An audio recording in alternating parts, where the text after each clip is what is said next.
ஸ்கூலில் நல்ல மார்க்கு. எந்த காலேஜில் போய் அப்ளிகேஷன் போடலாம், கொஞ்சம் ஃப்ரெண்ட்ஸோடலாம் பேசிட்டு சரி அப்ளிகேஷன் போடலான்னு ஒவ்வொரு காலேஜாக போகிறோம்.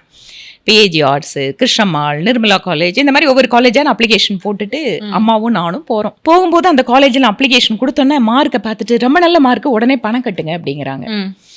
ஏன்னா அப்போ பிஏஜி காலேஜில் என்னன்னா கட் ஆஃப் மார்க் இருக்கும்.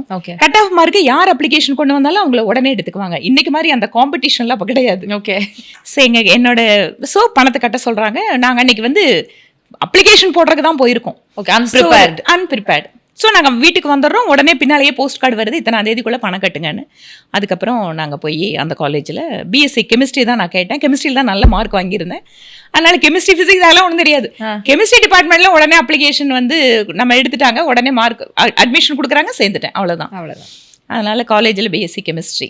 ஸோ அந்த காலேஜில் 3 years அப்படி தான் போய் படித்தோம். ஸ்கூல்லையே நான் ஒரு நல்ல பிரைட் ஸ்டூடெண்ட்டு.